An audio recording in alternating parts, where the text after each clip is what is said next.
আপনি যখন পাইলসের সমস্যা, একটা রোগীর পাইলসের সমস্যা মানে কি, কিভাবে বুঝবে এটা হচ্ছে পাইলস হয়েছে? নর্মালি নাকে রক্ত যাওয়া ভালো না, হঠাৎ নাকে রক্ত গেলে ভালো, কফের সাথে রক্ত গেলে ভালো, প্রস্রাবের সাথে রক্ত গেলে ভালো না।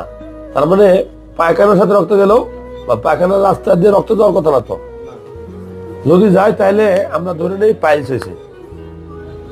তবে পাইলসের কিছু বৈশিষ্ট্য আছে, যেমন একটা পাইলস, একটা অ্যানাল ফিস্টুলা, একটা অ্যানাল ফিশার, একটা অ্যানাল পাইলস।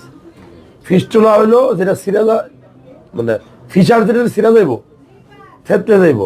আর ফিস্টুলা যেটা, এটা পায়খানার রাস্তার ভিতরে না, এটা আশেপাশে ফোটা ফোটা উঠবে, গোড়ার মতো ওটা পানি বেরোবে। আর যেটা অ্যানাল পাইলস, এটা ভিতর থেকে রক্ত হইব, ভিতর থেকে মাংস কিন্তু বাইরে হইব।